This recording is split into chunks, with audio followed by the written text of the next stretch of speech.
Senator, the Honorable Kamina Johnson-Smith and the Honorable Orlando Terrelong and Mr. Courtney Campbell,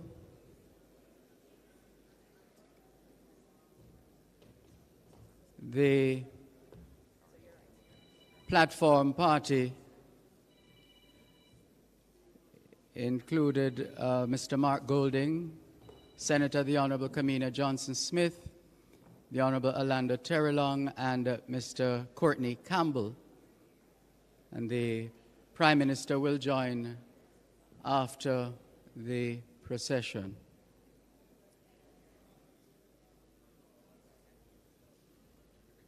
Once the party has arrived, please invite the audience.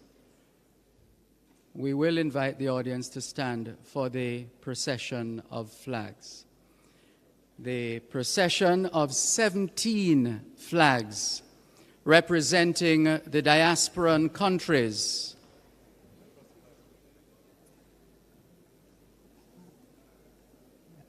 no doubt, hence the choice of this patriotic song, I Pledge My Heart, which will play in the background while the students are walking with their respective flags. We will announce each country and student as they start to arrive and advise the gathering that they will proceed in alphabetical order, starting with,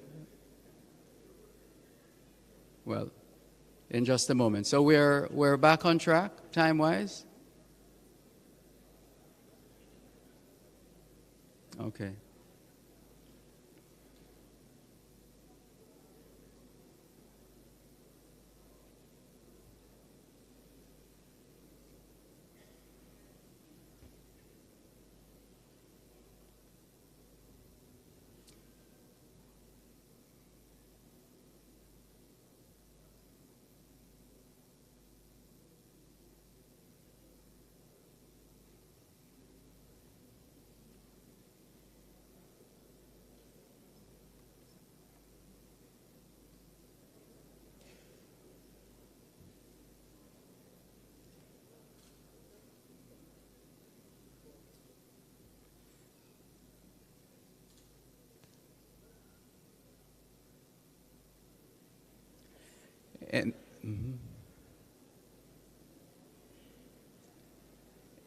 Okay.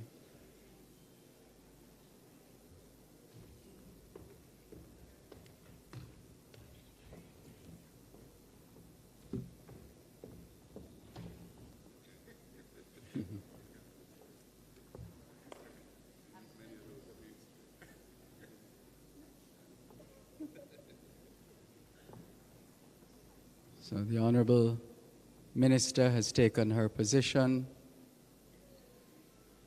That's the Honorable Kamina Johnson-Smith, Minister of Foreign Affairs and Foreign Trade. And we've already brought to your attention the presence of Mr. Courtney Campbell of VM Group, CEO, and Mr. Mark Golding, Leader of the Opposition.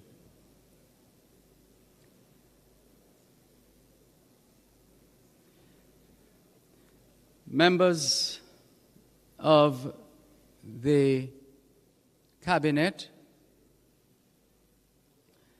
members of the Diplomatic Corps, Diaspora Council members, legacy partners, sponsors, Jamaicans at home, and those visiting from overseas, good morning, and thank you for joining us for today's ceremonial opening of the 10th Biennial Jamaica Diaspora Conference under the distinguished patronage of the Most Honorable Andrew Holness, Prime Minister of Jamaica.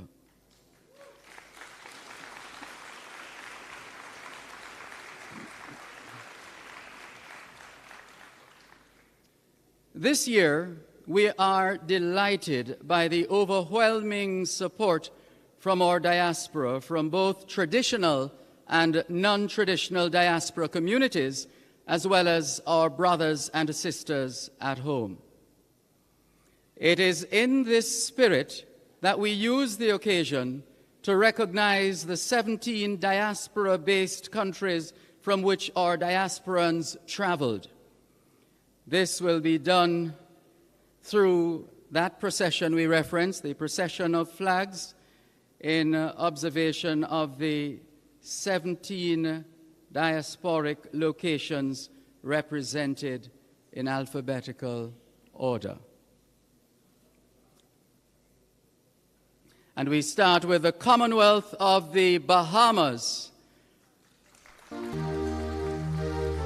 represented by Miss Kerry Alexander of Anchovy High.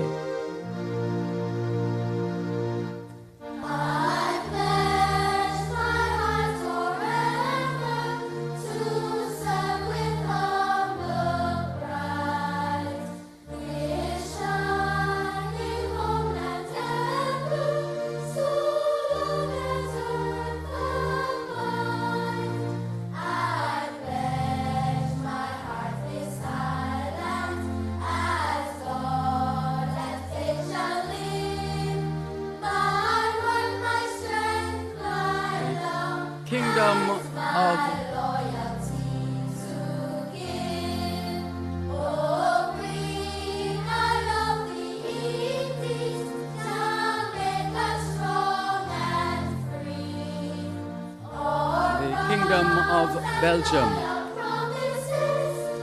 represented by Ricardo Davis of Cornwall College.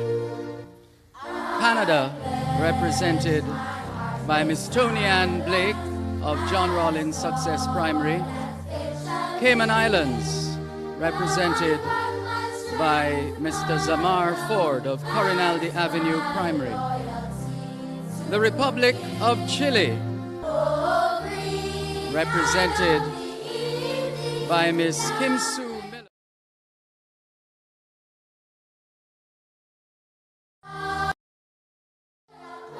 Represented by Mr. Matteo Beckford of Cornwall. French Republic, France, represented by Miss Makeda Spence of Mount Alvernia.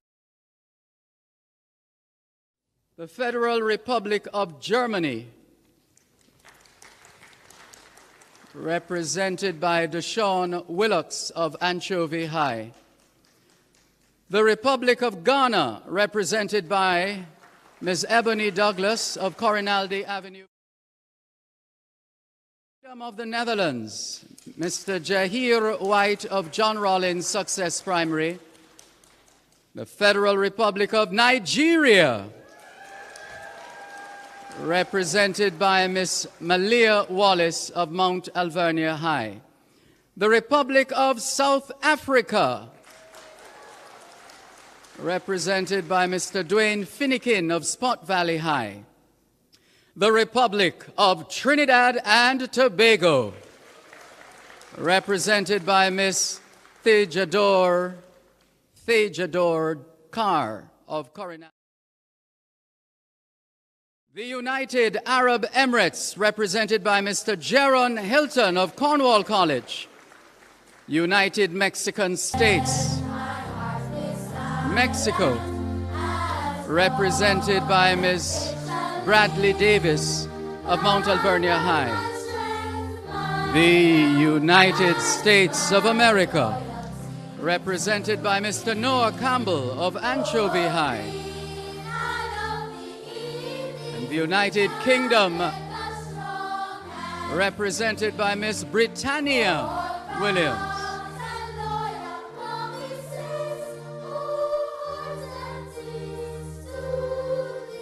The Prime Minister is being preceded by Ms. Savannah Casserly of Mount Alvernia High School, representing the Jamaica flag.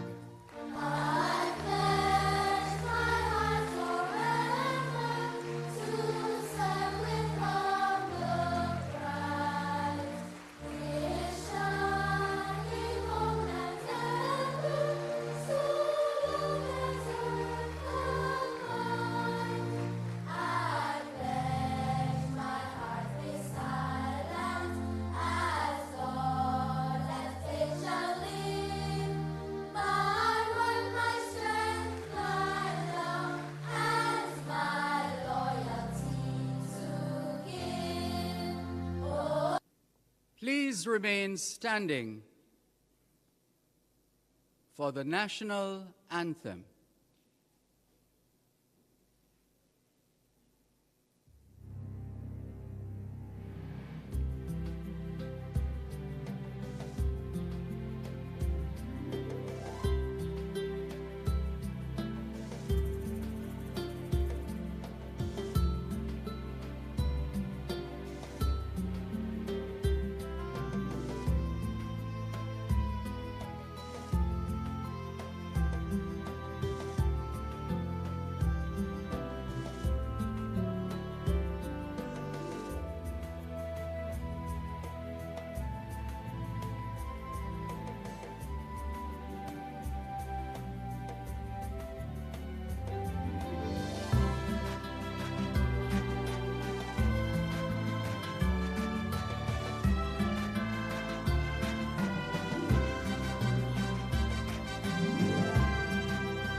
Please remain standing for the opening prayer.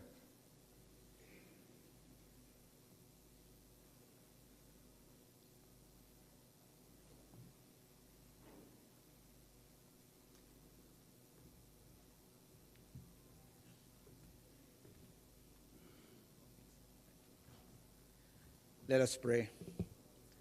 Eternal God, we thank you for this day. We thank you for this, the 10th biennial pilgrimage of our people.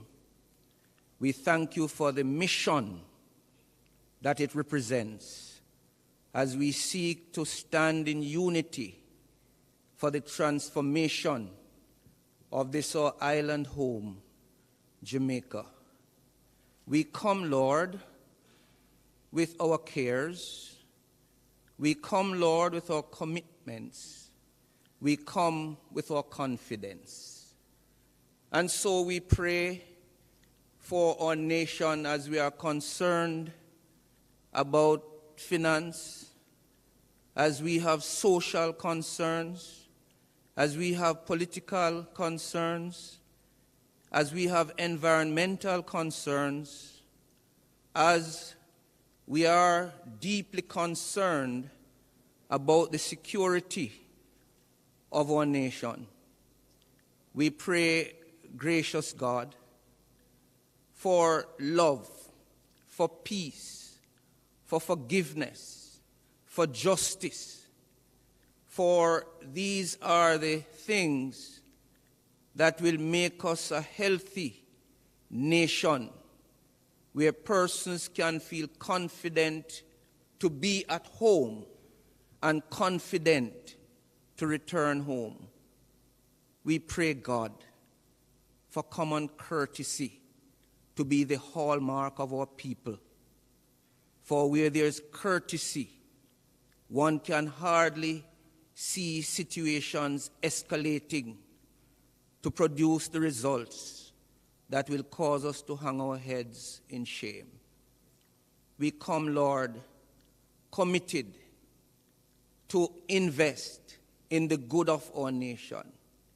We come committed to protect and defend the weak, the young, the elderly.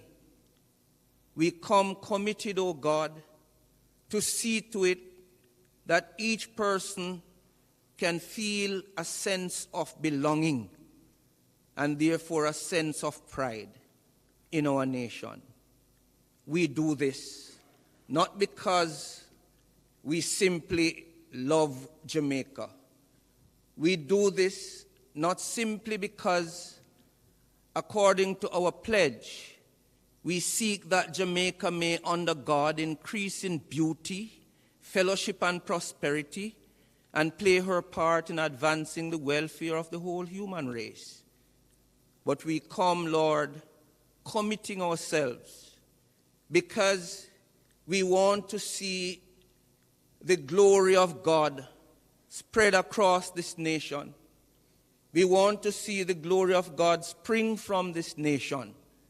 We want to see that as a nation, we are in the forefront of seeing to it that the earth will be filled with the knowledge of the glory of God as the waters cover the sea.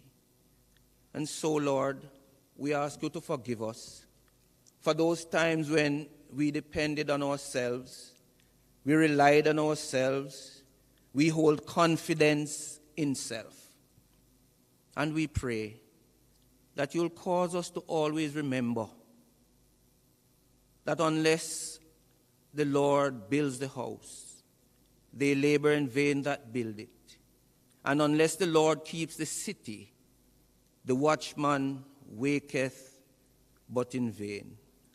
Cause us to remember always, O God, that blessed is the nation whose God is the Lord, and righteousness exalts a nation, but sin is a reproach to any people. So, gracious God, may we always remember and commit ourselves that some trust in chariots and some in horses, but we will remember the name of the Lord our God.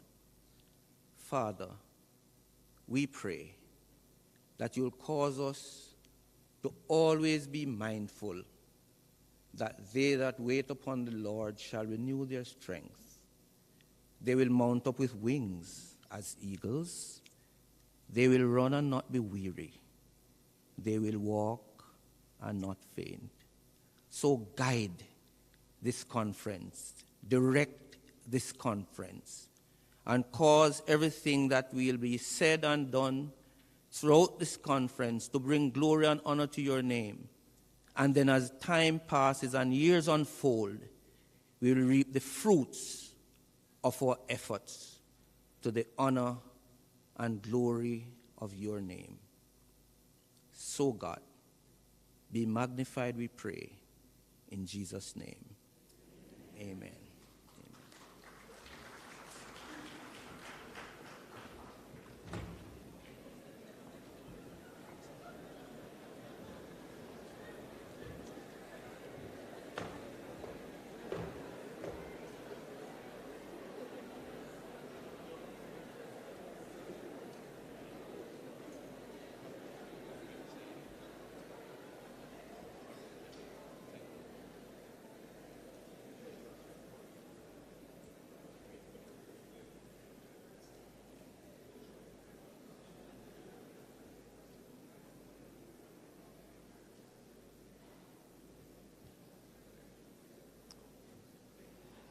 I'm sorry, what did I miss?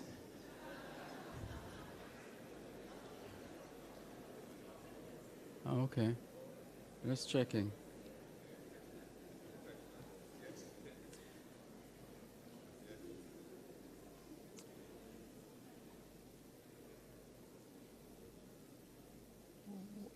We're going to have now a video message from His Worship, the Mayor, Richard Vernon, Mayor of Montego Bay.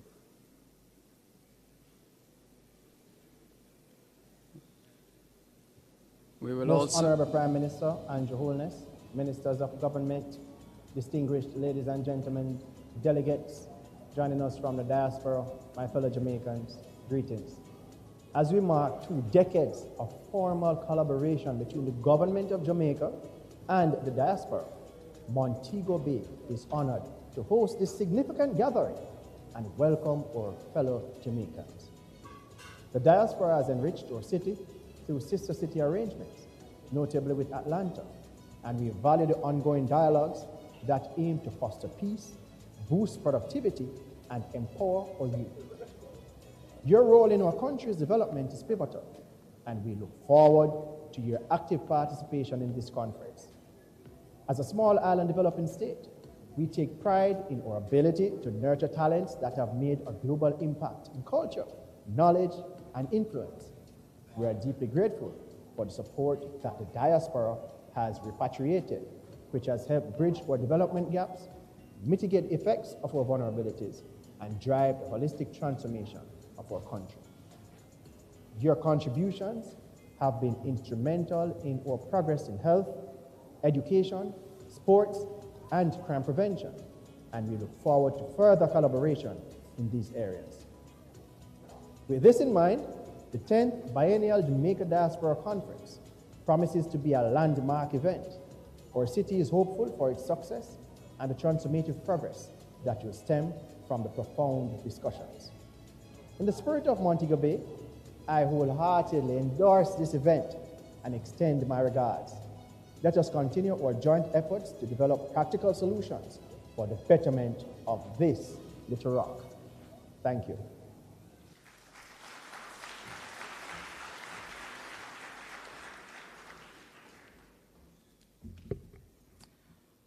Our next speaker is Mr. Courtney Campbell, President and Chief Executive Officer of VM Group and Conference Chair for this 10th Biennial Jamaica Diaspora Conference. Mr. Campbell.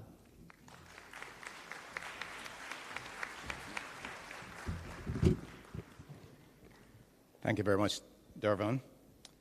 Most Honorable Andrew Holness, Prime Minister of Jamaica, members of the Cabinet, and we have a strong Cabinet turnout today, led by the Honorable Kamina Johnson-Smith, Minister of Foreign Affairs and Foreign Trade, or host minister, the Honorable Senator, the Honorable Aubin Hill, Minister of Industry, Investment and Commerce, Honorable Favour Williams, Minister of Education, Honorable Pernell Charles, the Honorable Floyd Green, the Honorable Alonda Terrelong, Minister of State in the Ministry of Foreign Affairs and Foreign Trade, Mr. Mark Golding, Leader of the Opposition, Ambassador Sheila Seeley Monteith, the hard-working Ambassador Sheila Seeley Monteith, Permanent Secretary and Head of Jamaica's Foreign Service, members of the Diplomatic Corps, heads of mission, other distinguished guests, conference sponsors, led by Mrs. Grace Burnett, CEO of Grace County Financial Group,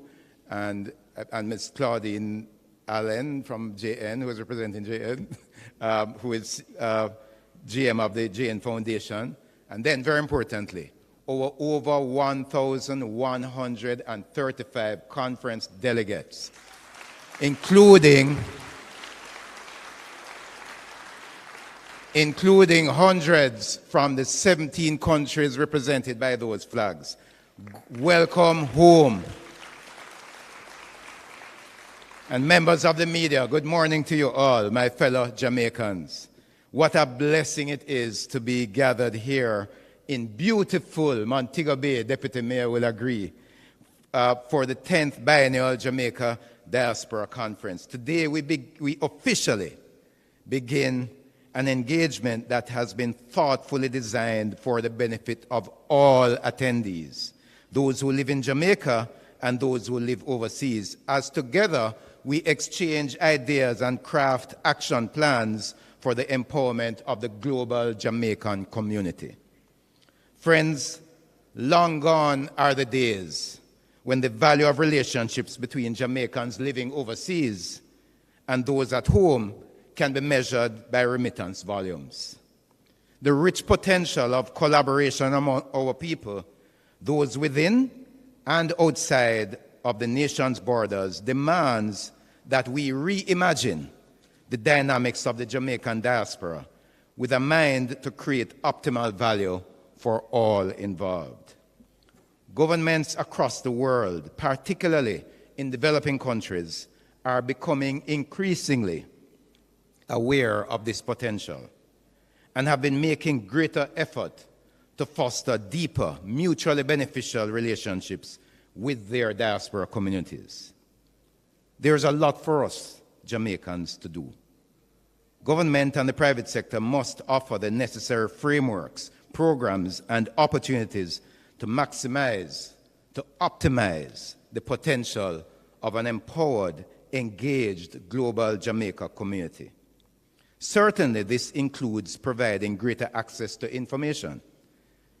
International investors will naturally be wary of unfamiliar investment environments and must be able to have their questions answered in open and honest ways. There must be easy access to data on investments and business opportunities. So the VM Group, the JN Group, and the GK Financial Group, who are all legacy partners of this conference, all invest heavily in providing financial education and information to the Jamaican diaspora community. The government also maintains open channels through its missions and high commissions. We should, however, all be looking to fortify and sharpen these platforms. Bangkok Bank, for instance, which is the largest commercial bank in Thailand, offers dedicated counseling services for members of their diaspora who are interested in local investment opportunities.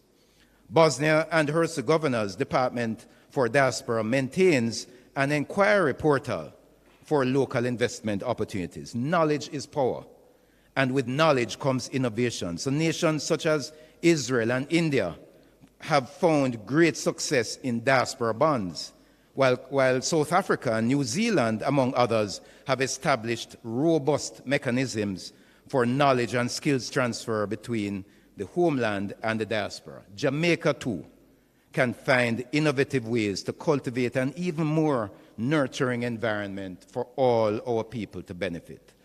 Access to effective networks is also key. Globally, governments and private businesses have increasingly been establishing diaspora network organizations in an effort to channel the skills, strengths, and experiences of the diaspora for the benefit of the home nation as well as the people involved. We should all be excited about tomorrow's launch of 2 virtual portals for diaspora engagement and connectivity: the Jamaica Diaspora Engagement Model, JAMDEM, and the Diaspora Registration Portal. We can build and grow these networks through hosting more business networking events, cross-border partnership programs, mentorship programs, and seminars that aim to unite the global Jamaican community. Again, the diaspora partners and other sponsors of this conference have been actively engaged in this kind of effort for many years, but we have an opportunity in this fast-changing world to begin anew and to put our unique skills and strengths as Jamaicans to work for our collective benefit. This was the intention behind the construct of this conference. We have been intentional about providing a platform that would serve the needs of all involved. I am particularly proud that with this energized and intentional approach, we have attracted great support and consequently have achieved record sponsorship. The conference's legacy partners, VM Group, JN Group, and the Grace Kennedy Group, have returned because we understand the value in building one global Jamaican community. And we have this year welcomed some new sponsors who themselves understand the tremendous potential of a truly united Jamaican people, unrestricted by geographical borders. So thank you and welcome to Platinum sponsors Blue Maho Capital, Island Car Rentals, National Bakery, Digicel, and the Jamaica Tourist Board. Thank you, too, to the Pinnacle, the National Housing Trust, JMMB, Hardware and Lumber, the Students' Loan Bureau, the Jamaica Stock Exchange, the RJR Gleaner Communications Group, and JAMPRO. I am proud of the remarkable support and the united effort that has led us here. I challenge us all to let this spirit of unity continue to guide our interactions during this conference and beyond. Friends, we know the many challenges that plague us. We may disagree on the solutions that are required to solve them, but disagreements rooted in an honest search for just outcomes can be a good thing. It is for us to remember that we are one people with a shared desire to leave our nation and our relationships as a global community better than we found them. As Jamaicans, we're accustomed to achieving great things in different fields, but we are never complacent. We have more goals to meet, more records to break, more barriers to shatter, but we can only do it as a united body. Jamaicans, bonded together in common purpose, are an unstoppable force. Our very own national hero, the Right Excellent Marcus Garvey, famously said, "Unity is strength, and in unity there is strength." Friends, let us build our strength during this conference and in the months and years to come. May God bless you all, and may God bless Jamaica, land we love.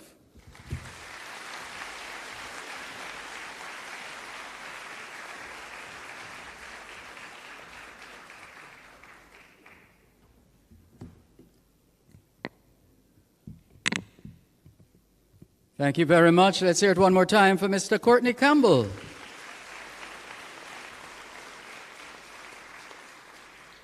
President and CEO, VM Group, and Conference Chair for the 10th Biennial Jamaica Diaspora Conference. And the next speaker is the Honorable Orlando Terrelong, MP, JP, Minister of State in the Ministry of Foreign Affairs and Foreign Trade. Mr. Terrelong. Minister Terrelong.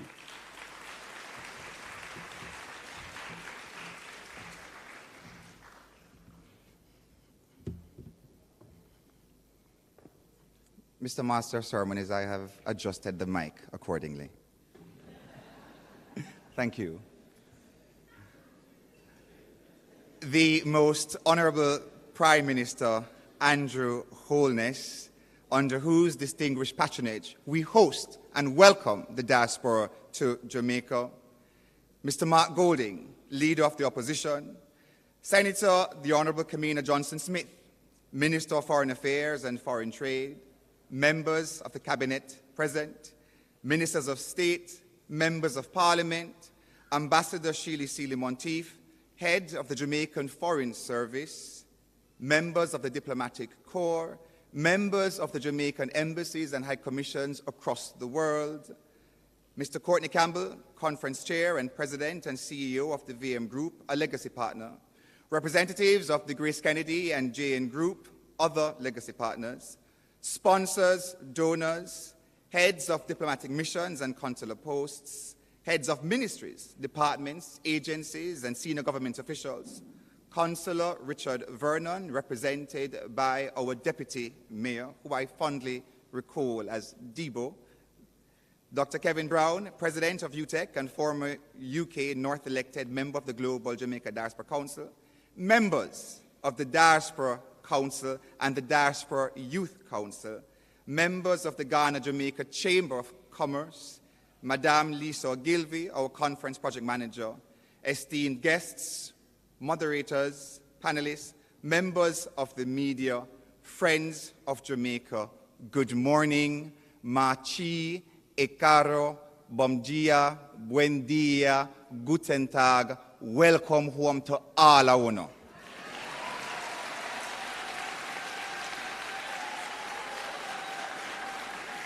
Jamaicans from across the globe, more than 1,200 registered attendees to attend this, the 10th Biennial Jamaica Diaspora Conference.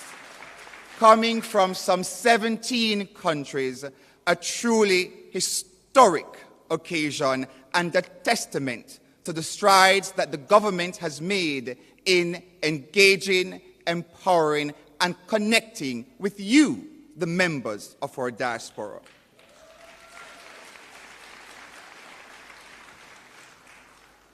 It is therefore with great honor and extreme enthusiasm that I welcome you to the official opening of the 10th Biennial Global Jamaica Diaspora Conference, a pivotal event aimed at fostering unity, peace, and productivity as we collectively embark on a transformative journey towards a brighter future for our beloved Jamaica. As Minister of State in the Ministry of Foreign Affairs and Foreign Trade, charged with diaspora relations, I stand before you today filled with pride and gratitude for the invaluable contributions each and every single one of you have made to Jamaica's growth and development from your respective corners in the world. Having lived and studied overseas, I understand deeply the diaspora experience, the longing for home, and the desire to contribute to Jamaica's development. This conference, therefore, serves as a beacon of hope, a testament to the enduring bonds that connect us as Jamaicans, irrespective of our geographic locations or generational divides. As of today, June 18th, we celebrate a milestone in diaspora achievement. This week truly has been remarkable.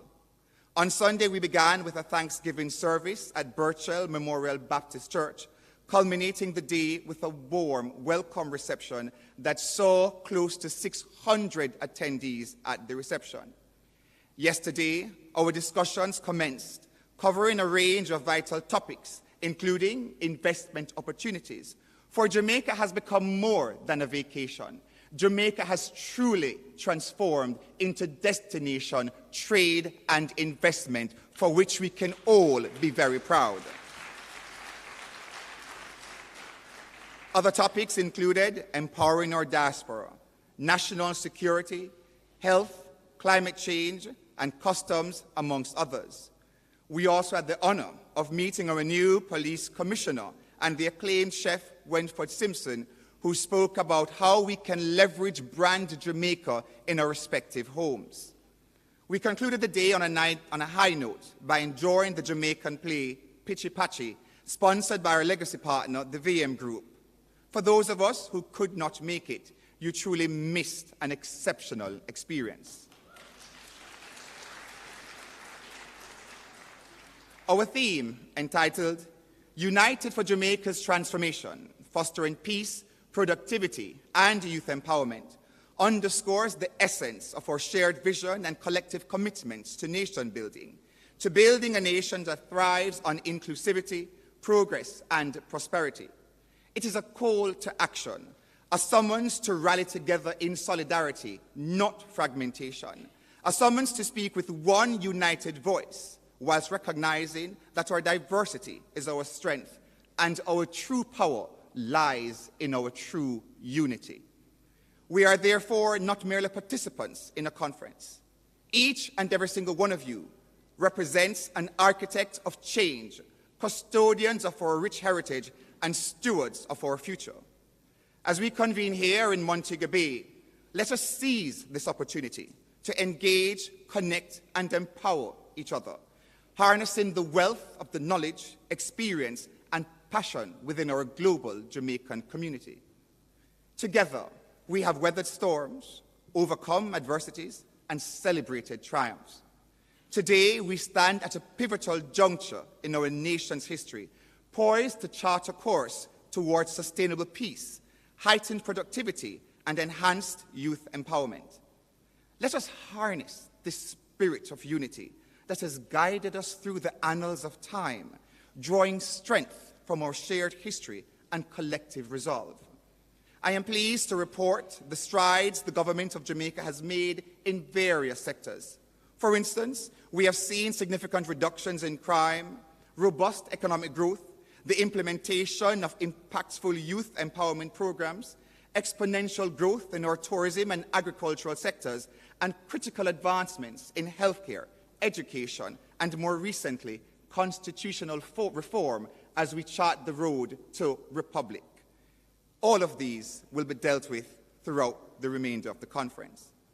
Jamaica is now far removed as a location for just sun, sand, and sea, but now a hub for trade and investment.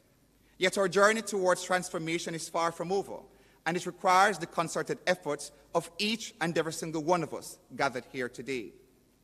The National Diaspora Policy highlights the strategic direction of the government to not only see the diaspora as investment holders, but also thought leaders in how the country can evolve in its policies. The government is aware that our citizens often migrate to foreign lands for a myriad of reasons. However, we also recognize the challenges our nationals face in adapting to their new homes. As a means of support, our diaspora policy focuses on assisting, engaging, and empowering our diaspora to grow and bloom wherever they are in the world, in line with this conference. As we embark on this week's proceedings, let us embrace dialogue, collaboration, and innovation, recognizing that our diversity of thought is a wellspring of creativity and progress. Let us heed the call to come home, not merely as a physical place, but to a shared vision of Jamaica that transcends borders and barriers. In closing, I extend my sincere gratitude to all our staff at the Ministry, our legacy partners, stakeholders, and sponsors who have all played a pivotal role in making this conference a reality. Today, delegates, diasporans, Jamaicans, friends of Jamaica one and all, let us seize this momentous occasion to reaffirm our commitment to Jamaica's transformation, to inspire hope, and to forge a legacy of unity, peace, and prosperity for generations to come, generations that will see our young kings and queens who boldly march with the flags representing our respective locations. Let us chart a Jamaica for the next generation, that they too can absolutely play their part in advancing the welfare of not just Jamaica, but the whole human race. I thank you.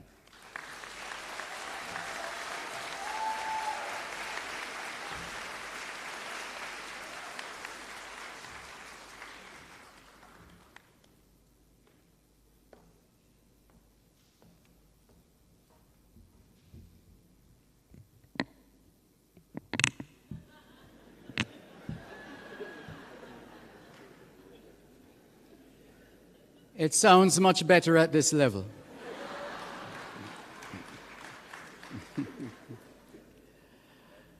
I'm not going to say too much right now, except to welcome, to say a few words, the Leader of the Opposition, Mr. Mark Golding.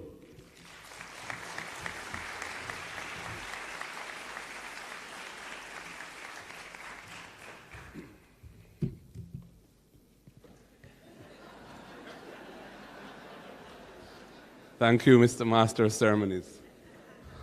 Honorable Prime Minister, Minister Johnson Smith, Minister of State Terry Long, Chairman of the conference and of the VM Group, one of our main sponsors, Courtney Campbell, Ministers of Government who are here, members of the Diplomatic Corps, all other distinguished ladies and gentlemen, and of course the delegates who have made the effort to come to Jamaica to be part of this 10th biennial diaspora conference.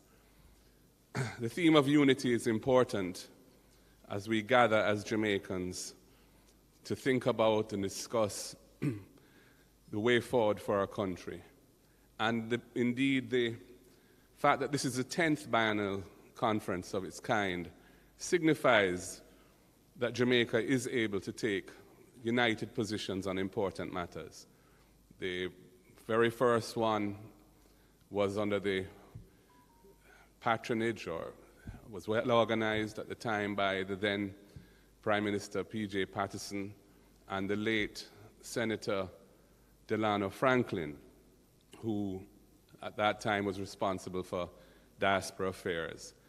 And we've seen continuity as both major political parties recognize the importance of the diaspora and the singular importance of this kind of event in affording an opportunity to all of us to come together and to share what we have to share in the spirit of unity or love for our wonderful homeland, Jamaica. I congratulate the organizers for putting on this conference. I know it has not been an easy road, but we are here now, and you're seeing the fruits of your labor. Congratulations to you.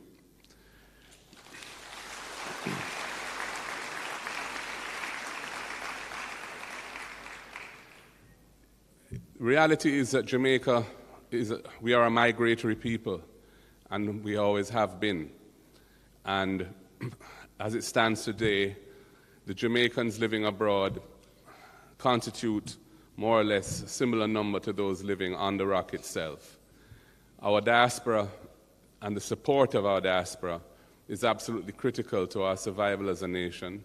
They are the largest provider of foreign exchange to our country. They support our balance of payments. They support the value of our currency.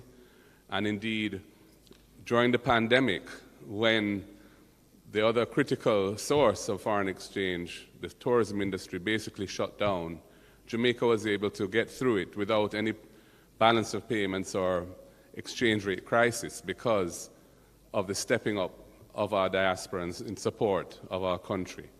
And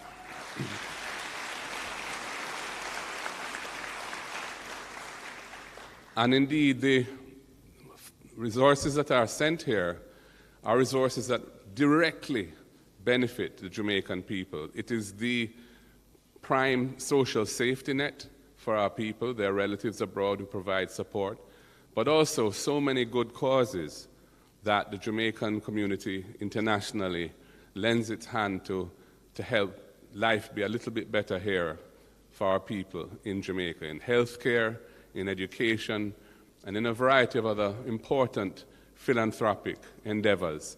We salute the diaspora for what they do for our people.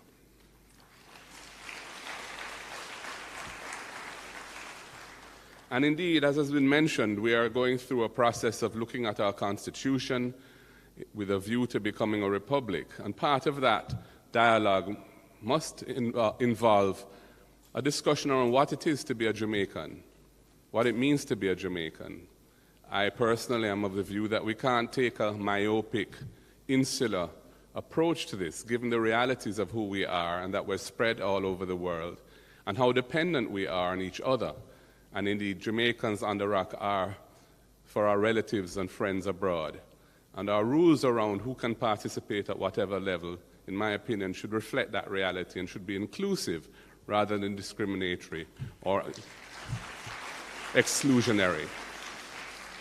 And I'm hoping that we will have that dialogue because it's very important. And we want, insofar as we collectively recognize the importance of the role of our people from all over in helping our nation to develop, that dialogue is an important element of that. So I will just close by wishing you all a wonderful conference. I hope you find it very fulfilling, that you learn a lot, that you share a lot, and that you leave here feeling justified for the effort and expenditure that you made to be part of this. And again, I congratulate the organizers of this conference for making it happen. God bless you all. Have a wonderful day.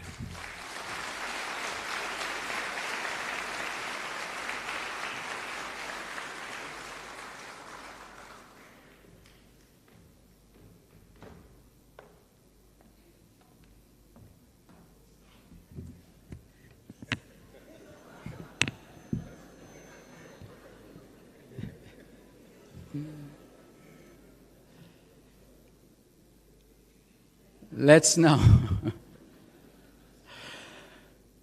Talent abounds in this blessed country of ours, and we're going to demonstrate that right now as we get ready to witness a performance by a diasporan violinist of Jamaican heritage who is based in Florida. Her name, Ms. Leah Flynn.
Notice the Taino depiction, the image, the look. Oh, I'm sorry.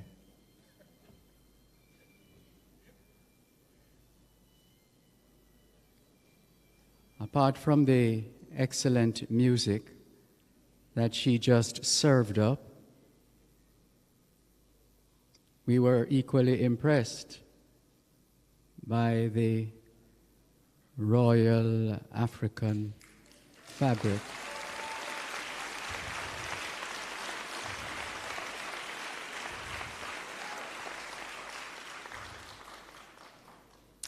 Thank you, thank you, thank you very much.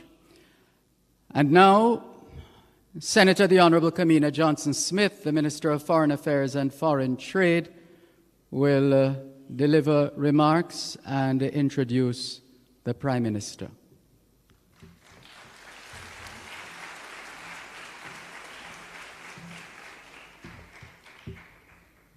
Thank you for adjusting the mic, Mr. Moderator. Most kind. Friends and family, may I ask you once more to join me in a round of applause for Leah. She is everything we celebrate here today.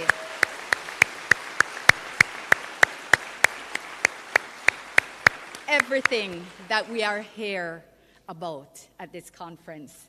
Most Honorable Andrew Holness, Mr. Mark Golding, Chairman of Conference, my dear Cabinet colleagues, it's such a pleasure to see you here.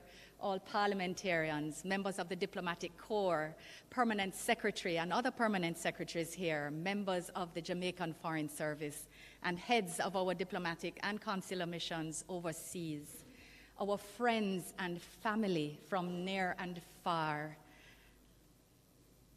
I'm not going to say Wagwan. Welcome, welcome, and welcome once more.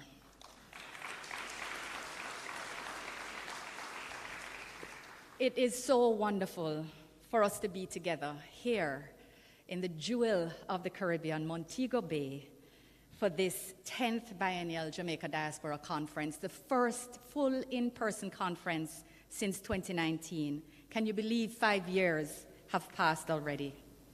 I am running out of words to say how happy I am to see your faces and how thrilled I am that we are here to build and advance partnerships for the benefit of Jamaicans here at home and across the globe, to reconnect with loved ones, friends, communities, and partners.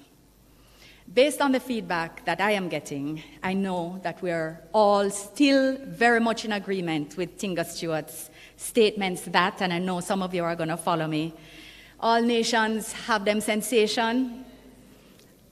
Every nation have them, botheration.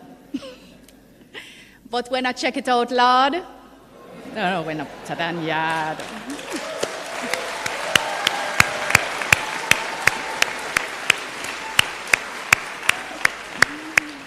And if you didn't know before or had been told otherwise, I know that you're getting to appreciate firsthand, those of you who have been away for a while, some of the wonderful things that are happening here and being inspired about the new ways in which you can partner and participate in Jamaica's transformation. I think this has been and is continuing to be an amazing experience for us all. I want to extend also a special welcome to those of you joining us online. Thank you for your love and support and your presence and participation. Guess what? As you blink, is 2026 again. So you can be here at the next conference. I already have met people who have said that they're planning for who they're bringing in 2026. People bringing children, people bringing business partners. They're already not only making connections here, but they are connecting the dots with the connections that can still be made. And we are absolutely excited about all the opportunities that are being created daily, and we look forward very much to making the experience richer with you when you're here in 2026. But Conference Chair, we still focus on 10th Biennial. We celebrate this year's conference under the theme United for Jamaica's Transformation, Fostering Peace, Productivity, and Youth Empowerment. And that reflects our intent to harness the collective power of Jamaicans at home and abroad to find sustainable solutions for some of our most pressing challenges. Guided by the conference team and led by our former diaspora, now returning resident, he's moved into a new category, President of UTEC, Dr. Kevin Brown, we've been able to put together a robust and wide-ranging conference program that has benefited from the collaboration of diverse stakeholders from across the diaspora, including, very importantly, members of our Global Jamaica Diaspora Council and our Global Jamaica Diaspora Youth Council, who we welcome and big up and bless up specially at this point in time. Please join me. Our conferences are more than just talk, but conversations are a critical part of what happens here. Outcomes of previous conferences include the establishment of diaspora task forces in various important areas to national development. They've also influenced the establishment of the National Education Trust, which was created by Prime Minister Holness, the Health for Life and Wellness Foundation, the Charities Act, which facilitates tax incentives for how giving can take place, and in addition, we've made changes to business processes for government departments and agencies. As you know, Customs is here, PICA is here, and we're doing things better and differently to serve you more effectively and productively. But these efforts have also allowed the Foreign Ministry to continue to maximize Jamaica's economic growth potential and to drive the country's development agenda through effective collaboration with other ministries, departments, and agencies, presenting Jamaica as a secure investment destination and a secure partner in development.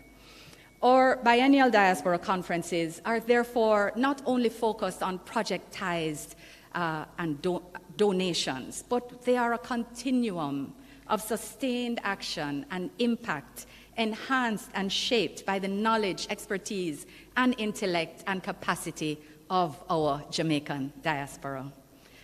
Ladies and gentlemen, for the arrangements made which are making this conference a success, I want to extend my sincere appreciation to my incredible team at the Ministry of Foreign Affairs and Foreign Trade,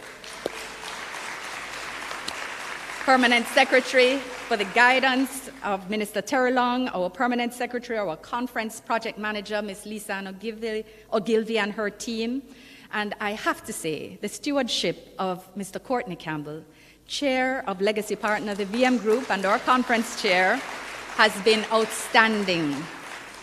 At the global launch in April, I had declared my confidence in his ability to deliver a conference of the highest standard, and I want to say I was actually completely on point. He has been amazing. The preparations of conference have benefited fully from his active involvement and insights. We really are grateful, Courtney. Thank you so very much. We're also deeply grateful to our legacy partners, Grace Kennedy and the Jamaica National Group, which have over the years maintained their strong support for this endeavor, and they are here in full force. I hope you're meeting with them too. And I want to extend special thanks to our very first diaspora sponsor, Blue Maho Capital, our first ever sponsor coming from the diaspora. I would name the names of other sponsors, but I know I will get myself into trouble, so I'm just going to say all of our new incredible sponsors. Thank you for all you have done to bring extra vibes to the conference, and we look forward to continuing to work with you and build our partnerships together. I will single out one partner, though, the Jamaica Umbrella Group of Churches, who had a great hand in the wonderful service at Burchell Memorial Baptist on Sunday. Thank you to Jamaica Umbrella Group. And I want to thank especially our stakeholders in the diaspora, our faith-based community, civil society, private sector, community leaders, educators, healthcare workers, law enforcement officers, or heads of mission, and other government ministries, departments, and agencies for your specific contributions, your collaboration, and your commitment to making this conference a success. Ladies and gentlemen, today we are experiencing a paradigm shift in the government of Jamaica Diaspora Partnership. We have made diaspora engagement, one of the priorities of Jamaican foreign policy since as far back as 2004. And we just heard about the seminal work of Senator Franklin, the late Senator Franklin, in 2004 when we held our first conference. But we have grown and expanded since. And this room, which not only has had chairs added, is standing room only. And that is a mark of our success, together with the flags here today. But we recognize that diaspora engagement is critical, and it is part of our National Development Strategy, Vision 2030. We recognize that you are a critical part of our development effort, and we're committed to nurturing genuine partnerships with you. So we've seen a few milestones over the years, including that commencement with 2004, and the establishment of an 8-member Diaspora Advisory Board in 2008.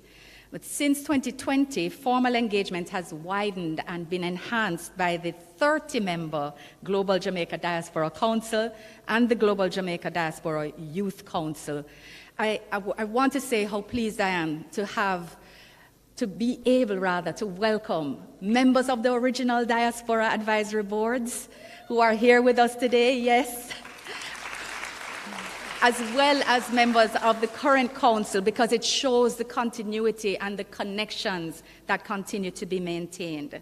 But it is wonderful, and it is something to celebrate, that in addition to participants from our traditional locations of the US, UK, and Canada, we have diasporans from as close as Cayman and as far as Ghana, Nigeria, and the UAE. I mean, that's wonderful to celebrate. It's great that beyond the UK, we now have participants from continental Europe, from France, Germany, and the Kingdom of the Netherlands. It really is so good to have you all here, and this is part of the intentional inclusion and expansion of our diaspora policy. So you'll be pleased to know that our diaspora conference also is including outcomes from our regional conferences, which were held in Africa, the UK, Canada, and continental Europe over the past year, so during 2023. So when I speak about the continuum, I refer to the fact that we continue to work in between conferences and to make things happen. Ladies and gentlemen, there is so much more that I could say, but I think I will move to the next task, which is on my agenda instead. And I will engage with you as I still am here for the next 3 days. I move to the introduction of the Most Honorable Andrew Holness, Prime Minister of Jamaica. At the heart of Jamaica's transformative development is our current Prime Minister. He is Jamaica's youngest Prime Minister and the first to have been born following independence.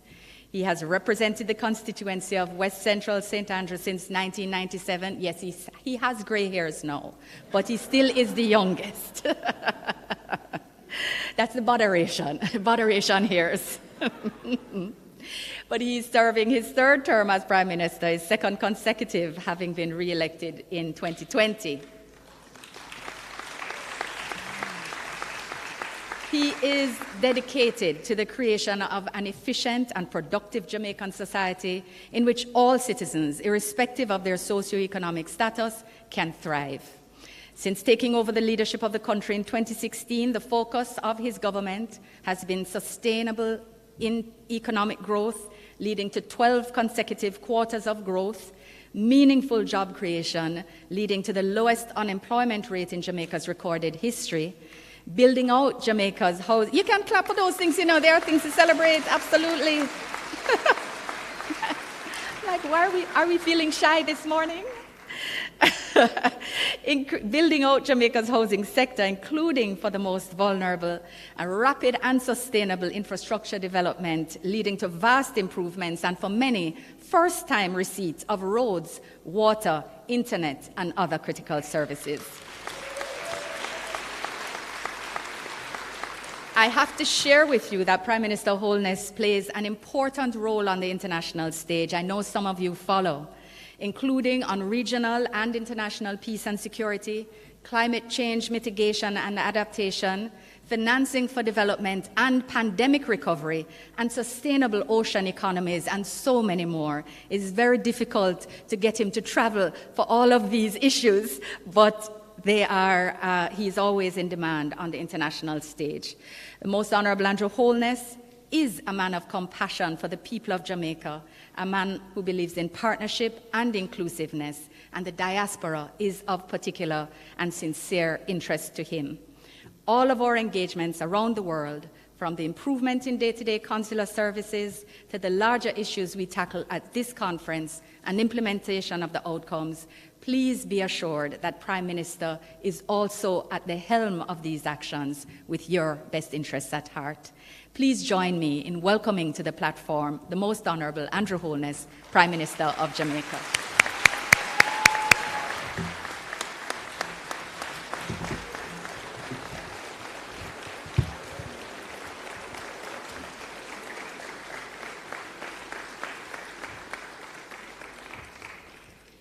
First, allow me to adjust the mic to the appropriate height.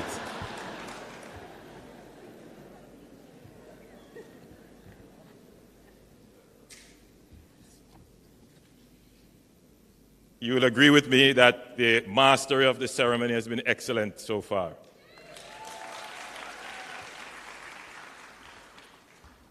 Durvan is one of our premier hosts, and he does an excellent job.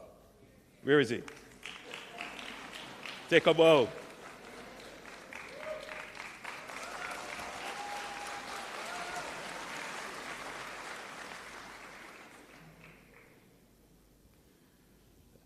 Not many people know that the leader of the opposition and myself share a birth month, which is coming next month. But maybe that's all we share. So. Marky?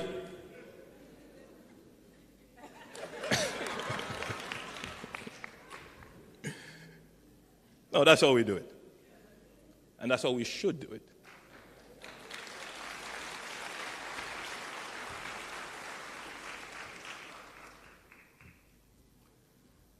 A sheer force of nature in foreign affairs. That's just how I have to describe my Minister of Foreign Affairs, Senator the Honorable Kamina Johnson-Smith.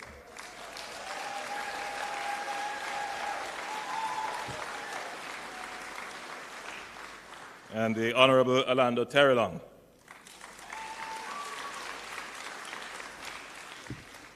Just as an aside, Jamaica has 2 languages.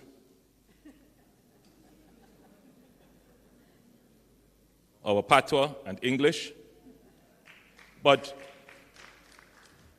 as the world expands and we realize our place in the world, we really should have other languages which more of our population would be articulate in. It's very important. The more that I travel, the more I engage in international affairs, you see it is an indispensable asset to be able to speak and understand other languages. And so this is something that I intend to pursue. I've said it, put it on the agenda, but we've just not been able to actualize it, but it is of critical importance for our competitive advantage. So I'm always very proud when I send Minister Terrelong overseas, and he's able to quickly switch between his home patois, English, and I know he speaks Spanish very well. I didn't realize he did a little bit of French, and I heard a little bit of German. Very good, very good, very talented.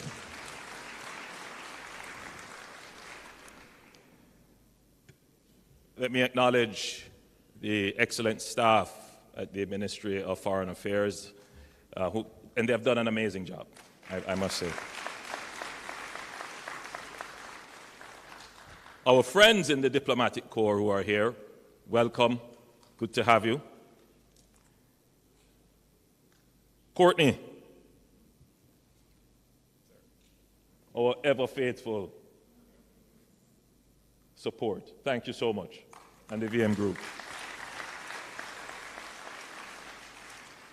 Let me also thank our other legacy partners, Mrs. Grace Burnett, who is here representing Grace Kennedy, and Ms. Claudine Allen, General Manager of the JN Foundation.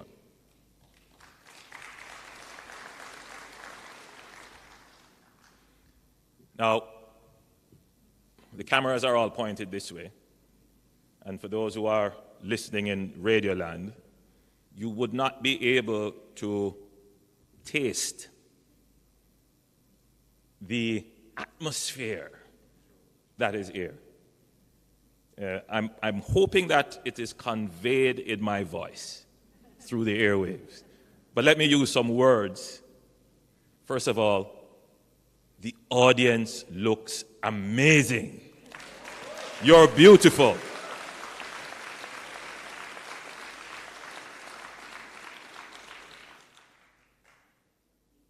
And the place packed.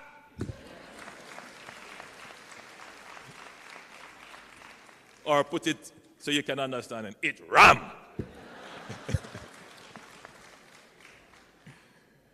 I saw the staff bringing out more chairs, and there are people standing around the hall. It is a good look for the Jamaican diaspora. Thank you so much for coming out and being here.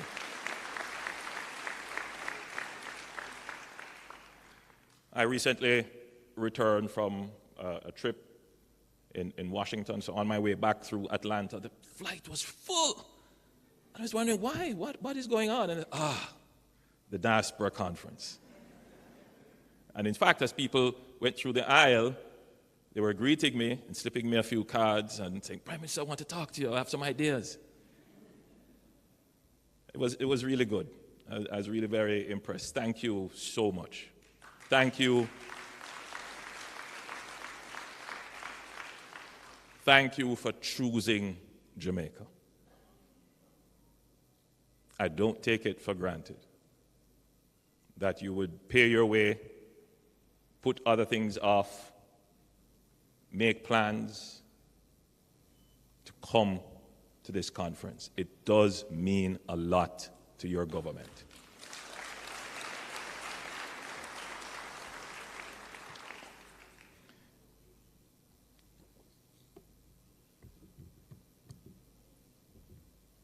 So, nowhere no better than yard. And I truly believe that. And I'm absolutely delighted that you also believe that. So I want to extend a warm Jamaican welcome to members of the diaspora from across the globe, from Africa, Asia, the Pacific, Europe, Latin America, the Caribbean, the Middle East, the United Kingdom, the United States, and Canada. Your presence here is a clear testament to the decision to broaden the scope of diaspora engagement to non-traditional areas. It also speaks volumes about your unwavering loyalty and commitment to our beloved Jamaica. Your conference theme, United for Jamaica's Transformation, Fostering Peace, Productivity, and Youth Empowerment, perfectly captures the spirit and ambition of our journey. Recently, I had occasion to speak with a group of young Jamaicans about what it means to be Jamaican. Because for many of our young people, there is a growing sense of frustration. Many of them do not understand why it is that Jamaica wants to become a republic. What is the utilitarian benefit of that? They do not readily appreciate the history and the struggle of our country. And I had to find a way to communicate to them the vision of Jamaica. So I said to them, look, Jamaica is the Wakanda.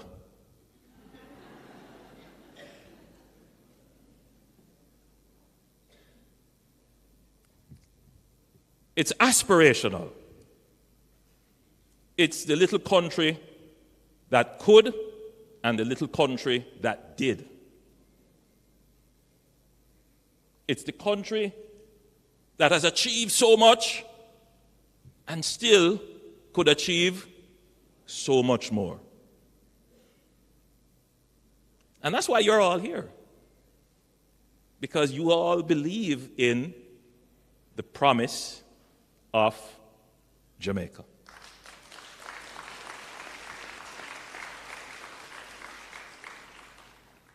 Despite all the challenges we have, despite all the botherations, and I'm one prime minister who does not hide from those issues. That's what I'm here for, to deal with the botherations. No matter how difficult they are, we face them. But we're also here to celebrate. Our efforts at transforming our country have yielded results. Our efforts, your contribution, your voice in holding government to account, in informing your relatives here so that they participate in the political economy, your efforts have yielded results. Yes. Jamaica has now experienced 12 consecutive quarters of economic growth since the pandemic.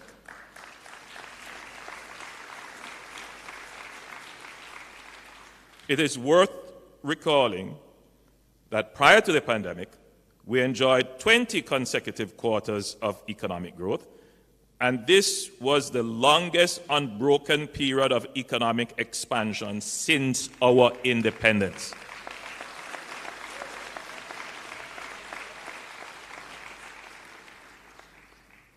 I want to say a little bit on economic growth. Let us all agree that the economic growth that we are experiencing, 1% and 2% and 3%, is not the economic growth that we want. We want 4, 5, 6, 7, 8% economic growth. But let us reflect on what our economic growth experience was. Sometimes it went up, most times it went down. Not just that, negative. For several decades, unstable. What has happened in the last decade? We have seen stability in our economy.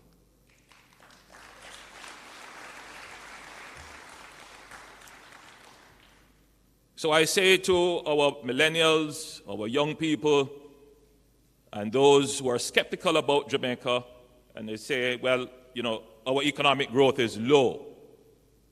No one disputes that. But our economic growth is better than it has ever been in the history of Jamaica.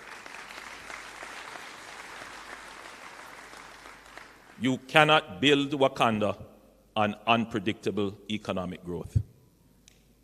You can only build Wakanda by having sustained economic growth and stability.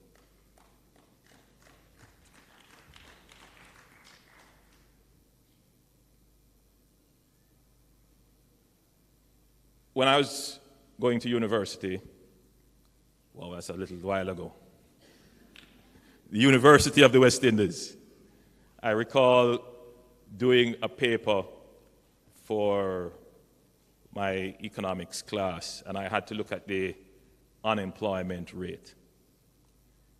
And our unemployment rates have been fairly high over the last 4 or 5 decades. And we have gone up as high as 13, 14% unemployment. What has changed since my administration? Unemployment has come all the way down. We are now at our lowest unemployment rate in the history of Jamaica at 4.2%.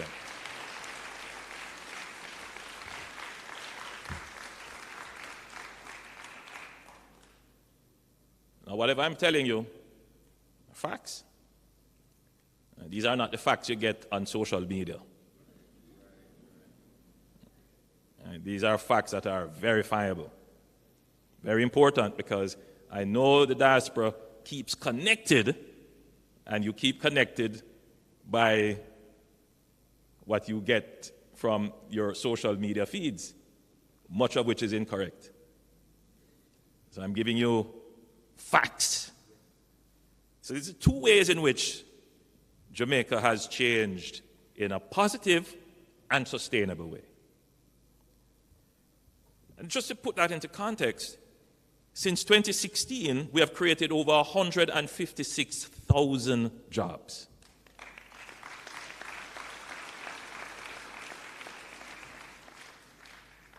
The challenge that we have now, and we hear the criticisms, these are low-paying jobs and we need high-paying jobs. We agree with you. But would you rather have no job? So it's a stepping stone. It's a building process. So the first thing is to get all our people into employment. And then, I'll speak about this later, we're going to train them while they are in employment so that they can upskill, as is being done in the societies and countries that many of you are coming from in the diaspora. Then, another important way in which we are improving Jamaica, tangible and fundamental change towards Jamaica becoming the fulfillment of the dream that you all have. You know, a decade ago, our debt was somewhere in the region of between 150 and 140% of GDP, depending on what variables you would use. That's very high. So at that time, Jamaica was one of the most indebted countries in the world. Today, I'm pleased to report that our debt to GDP ratio is now at 72%.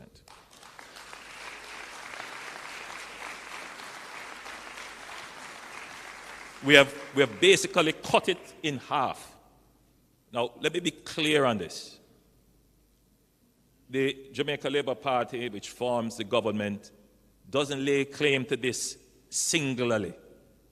The truth is that some of the work towards cutting debt was done in the Bruce Golding administration. Then it was picked up and advanced under the Portia Simpson Miller-led administration, and former Minister of Finance Peter Phillips played a great role in that, and we must embrace and acknowledge that this is a Jamaica achievement.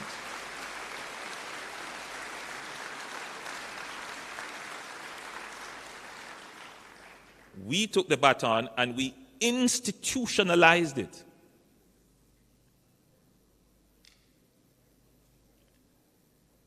Just as a point of departure, the institutionalization of good fiscal management, it is not only about laws and institutions, but it is also what government determines to practice. Very important, because when the political pressures are applied on a government and a cabinet to spend recklessly, that is the beginning of the destruction of your fiscal discipline and the return to high debt. Even at the risk of unpopularity and political frustration, this government, has decided to maintain fiscal discipline. That is a transformation in the politics of our country.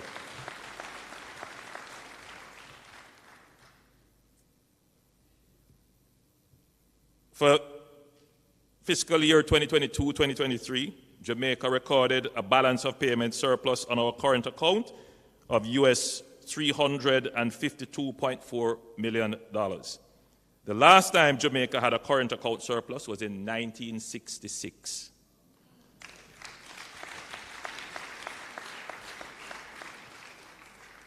Our net international reserves reached a record high of US $5.1 billion in March 2024. Now, when I was growing up, and I was at the university, again, having to look at these figures, you're at 1.8, 2, somewhere around there. Sometimes we went down to below $1 billion. We have never been at $5.1 billion in reserves.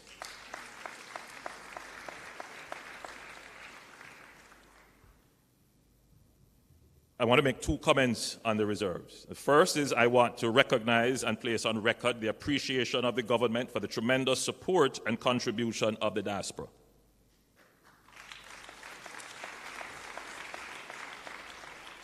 As mentioned by the Leader of the Opposition and Minister Johnson Smith, when tourism earnings fell off, went down to literally zero, it was the members of the diaspora that shared their income with their Jamaican family.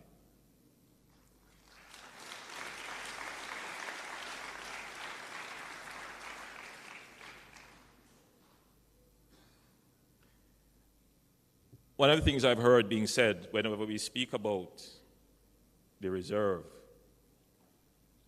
is, and I can understand it, it's a simplistic argument, but it's a common sense argument, that you have all of this reserve and look at all the problems in the country. It's a thinking that is in the minds of many Jamaicans, including members of the diaspora. The moment you don't have the reserve is the moment you have problems.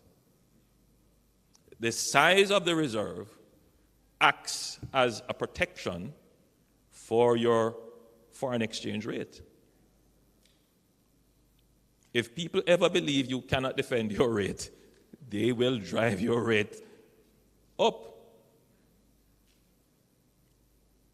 And you always need to have a reserve. If you look at all the countries that are doing well, they maintain a reserve. I'm not just talking about the foreign exchange reserve, but generally, you must have reserves. And that is a part of good fiscal management. So what has changed in Jamaica is that Jamaica is now building buffers and reserves.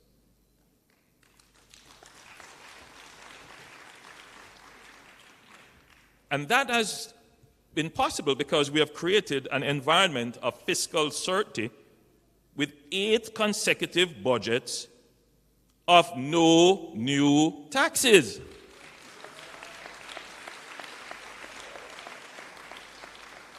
Now, I know some people just don't like to hear when we say that. But it is a reality. It's a part of your success that your government has been able to do this. Not many other countries can claim that. That's a part of the dividends of good economic management. For those persons who lived in Jamaica during the period 2011 to 2015, you will recall the impact of taxation. We have changed that. And we intend to make this a sustainable feature of the Jamaican economic landscape.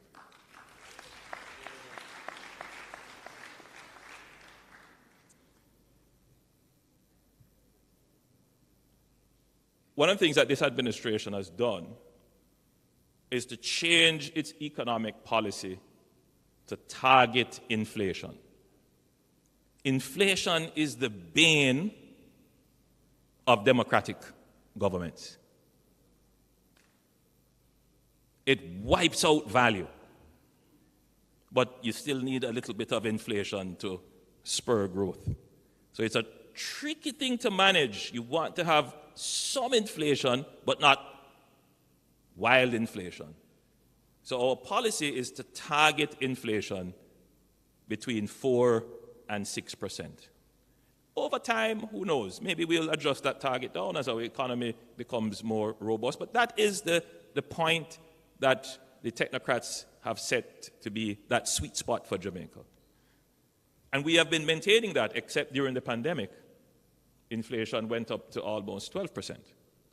Everyone in this room from across the globe, in whichever country you are, would have experienced that spike in inflation. However, there are some who would say it's the government's fault. And as I observe campaigns around the world, the arguments are similar about how governments manage cost of living and inflation. Jamaica has done, I would say, fairly well in bringing down inflation rate. We are now at 5.2%. We are within our target range, and we intend to keep pushing that inflation down.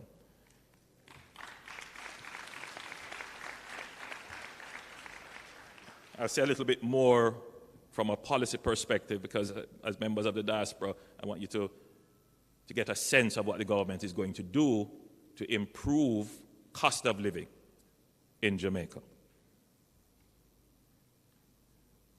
Now, in November 2023, the government of Jamaica, for the first time, issued a Jamaican dollar-linked international bond amounting to 46.6 billion Jamaican dollars, the equivalent of 300 million US dollars. Now, I know members of the diaspora will immediately understand the significance of this in terms of what it means for investor confidence. When you are able to issue an international instrument linked to your currency, that is a massive sign of confidence.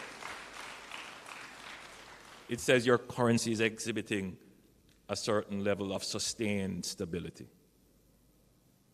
that mitigates risk because you have reserves. So we have come a long way since the days when we struggled with high debt and limited resources. And now, what is the next challenge for your government?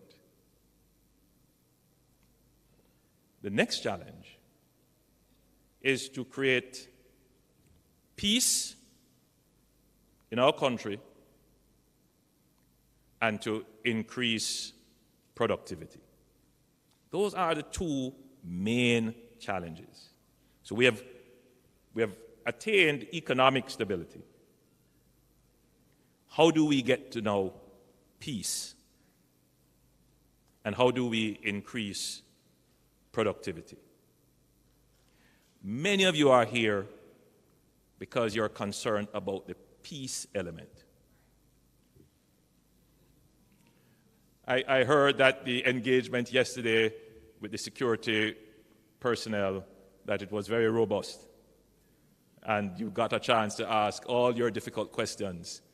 And I'm hopeful that it would have changed certain perceptions about what Jamaica is doing on the national security front.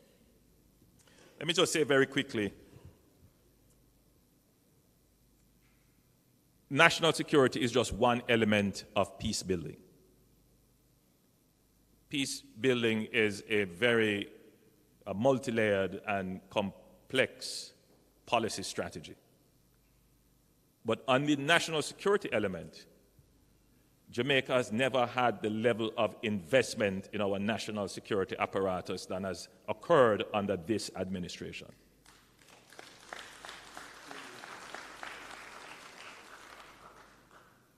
the investments have been in the human resources. We have increased our security forces significantly. We have addressed the issue of attrition from the security forces. We have incorporated in a significant way new technologies. We have trained the leadership of our security forces. When you look at the JCF's leadership today and you compare it in the past, you can see a substantial difference in the leadership of the JCF. Substantial investments have been made in the training of the human resource. But we have also improved our operational strategies, and it is bearing fruit. The question is, how fast can we get this fruit to mature? Meaning, how fast can we get that murder rate down? How fast can we get the serious crime rate down? How fast can we get the gangs under control? You know, there are some people who say, look at El Salvador. Why can't you do it like El Salvador? And my response is, you know, Jamaica is a liberal democracy. Our laws are different.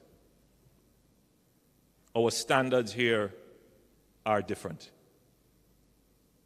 And we have many more issues that we have to balance. And so our approach has to be a gradual one. And our approach has to bring the people along with us. And my own view is that our strategies are working. Our murder rate is now about 10% below what it was last year this time, and we experienced a similar reduction last year. The strategy is to continue to push that homicide rate downwards. The number of gangs that threatened us have been basically cut in half. We have dismantled many of the violence-producing gangs. We have introduced significant technologies, and I won't speak too much about technology.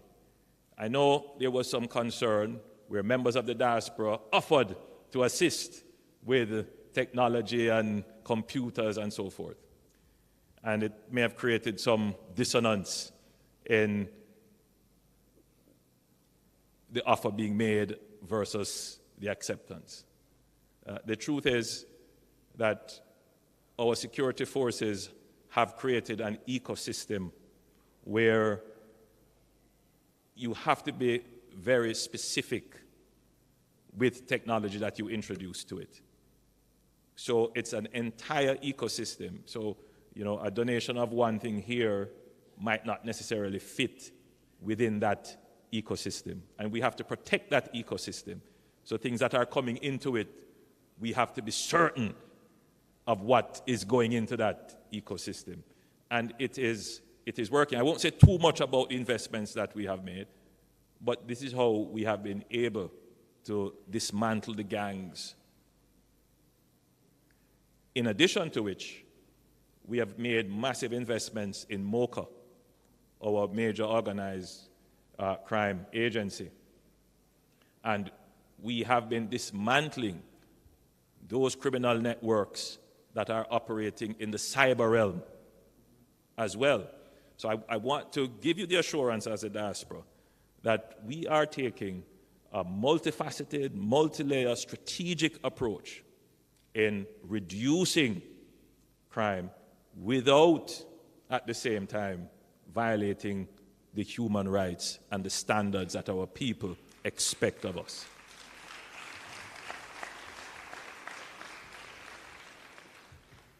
We have reached a point in the country where I was listening to the news reports yesterday and I just laughed to myself, where there was a certain gentleman complaining that the government is building too many police stations.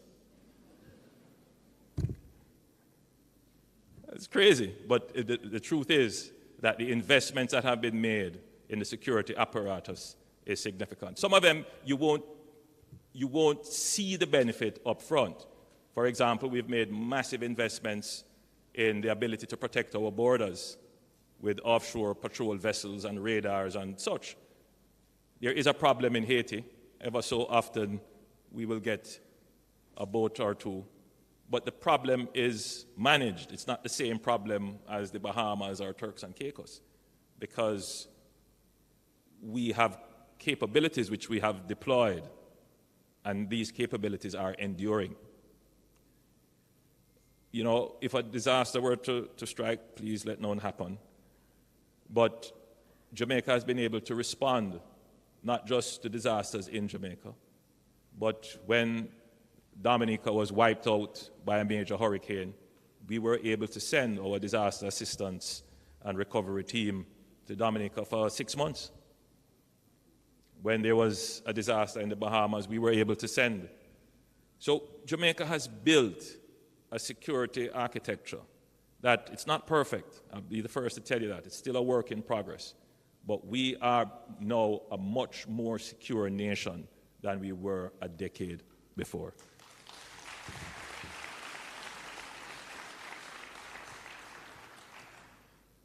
On healthcare, another subject for which I know many persons have grave concerns.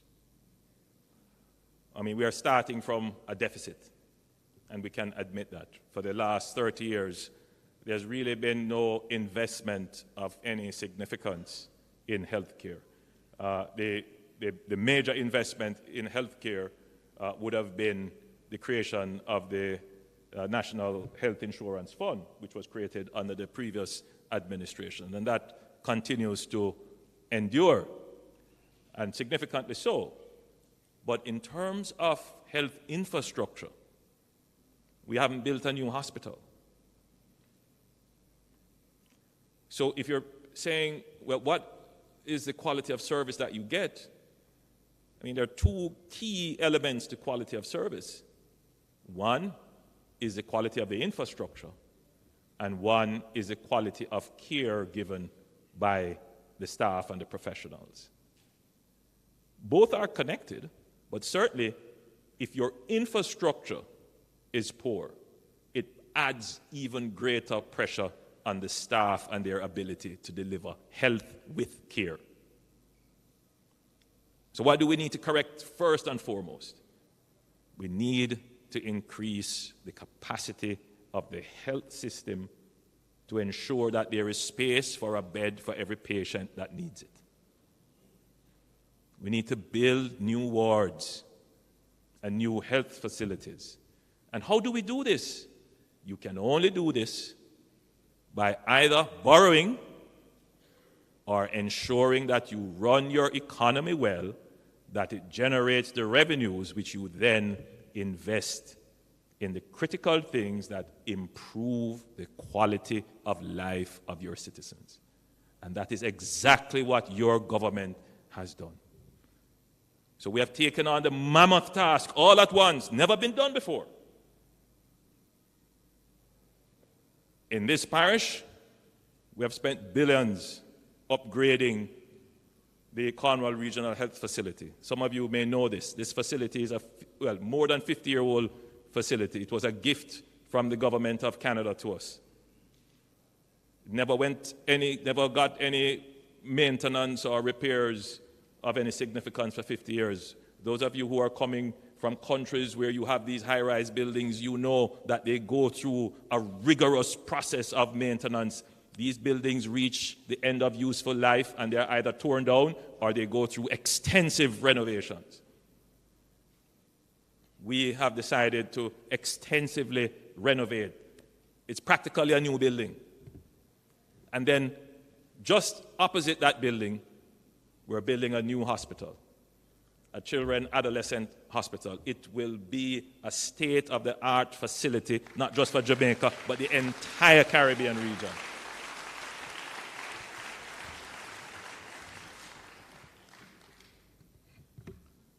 Mark will understand when I say that I was born in Spanish Town. You were born at the University Hospital.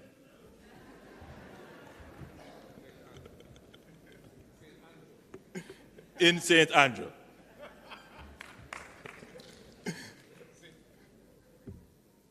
So, I have a special place in my heart for that hospital.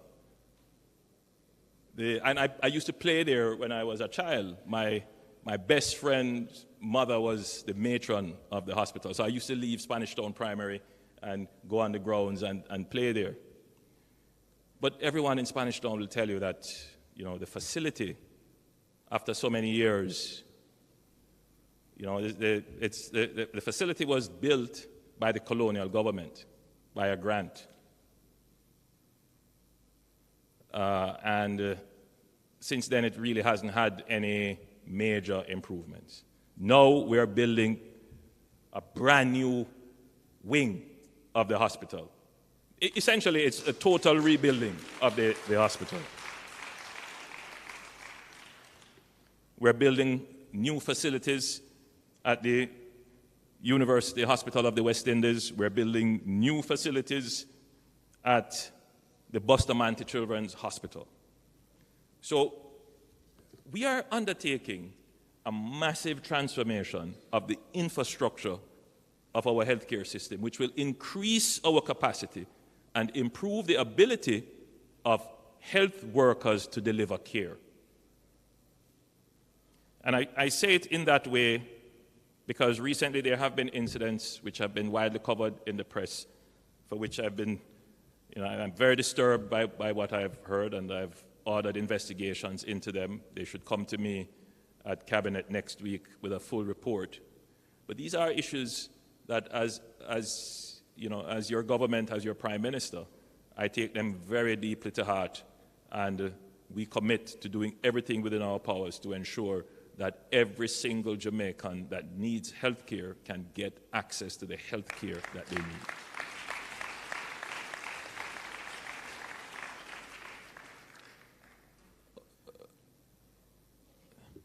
Let me just do a check. Everybody's good?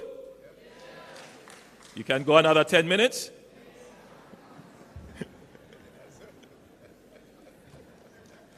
I don't have you often, so.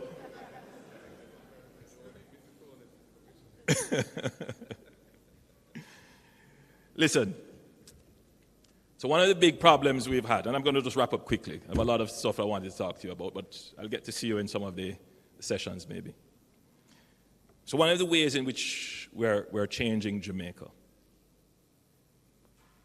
is that we've been categorized as a kind of low-growth, low-wage economy. And because of this issue of not having predictable growth, the segment of the society that has suffered because of poor economic performance would be labor. That's the reality. And labor suffers not just because of low wage, labor suffers because of high inflation. So if you're earning a low wage and then you have to confront high inflation, then the cost of living is going to be high.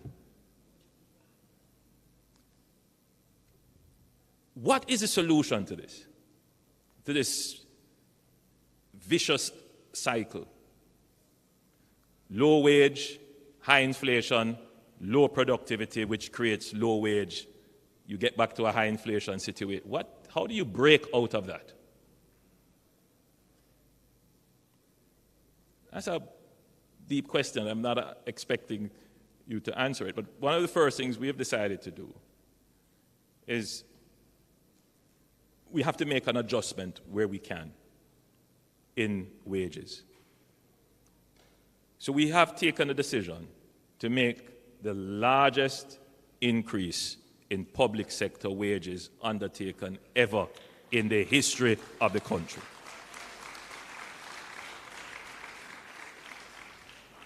It's a $200 billion increase, essentially, when it is completed. And it is the first time that we have increased wages on a sustainable path. Previous administrations have tried, but they have never done it all at once. And whenever they have done it, within a year or so, they have to implement a wage freeze. Because the other element, which I'm going to come to shortly,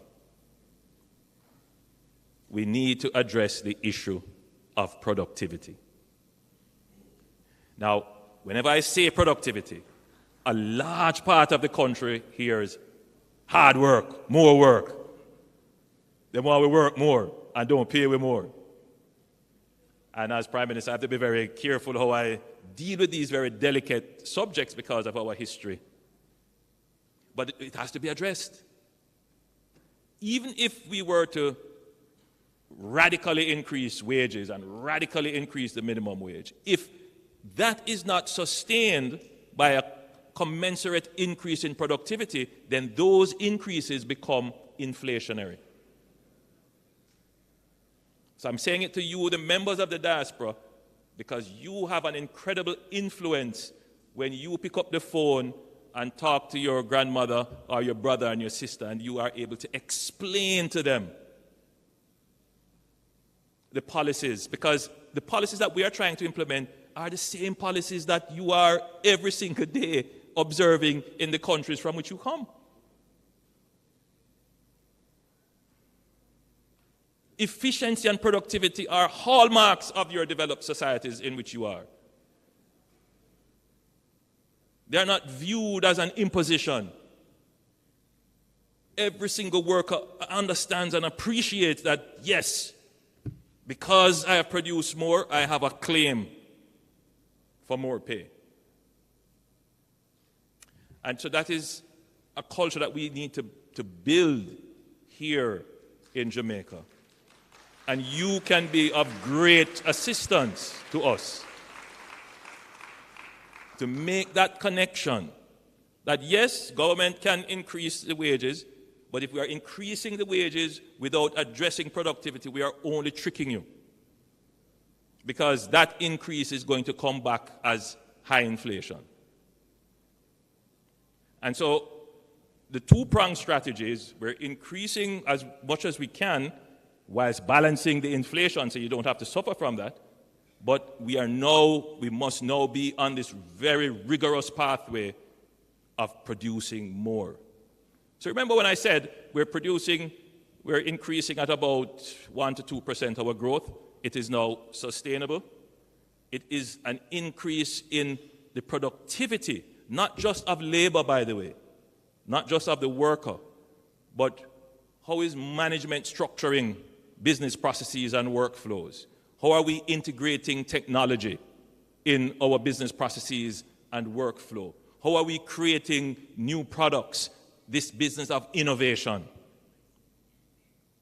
So you ask me, what is the next frontier to create Wakanda? That is it. Mark, that is it. Productivity.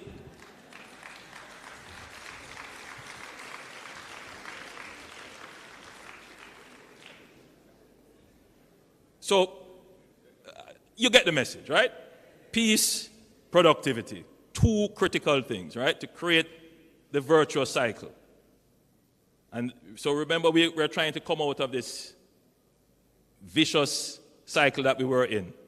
Low wage, low productivity, high inflation, high debt, which leads to high violence, which leads to low wages, low productivity, etc., etc., etc. So we're trying to break that now to create more productivity, which will lead to better wages, which will lead to a more peaceful society, which will lead to greater productivity, which will get us to prosperity.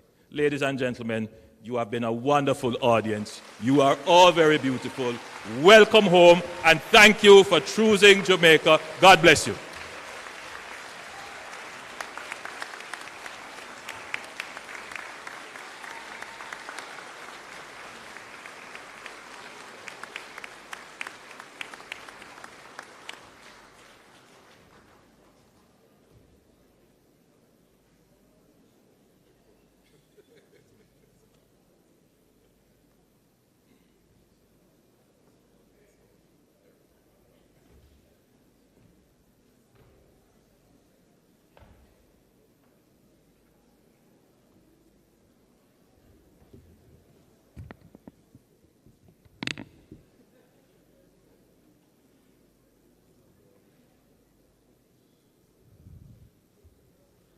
Listen carefully. I shall say this only once.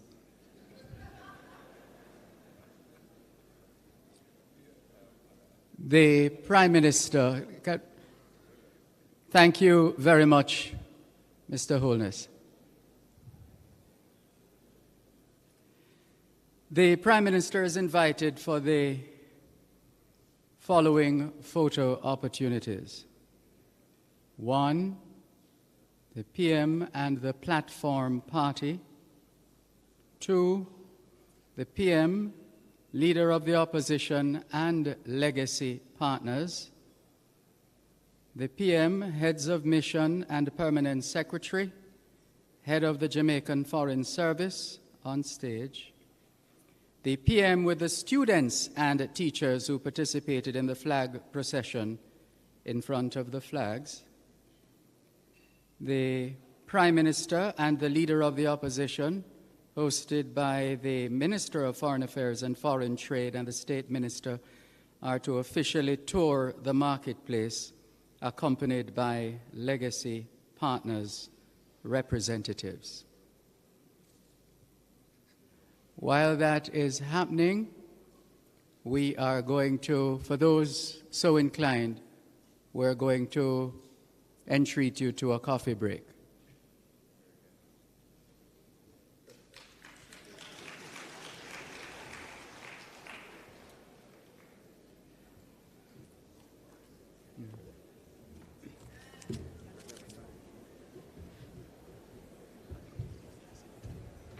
You want to attend the next session?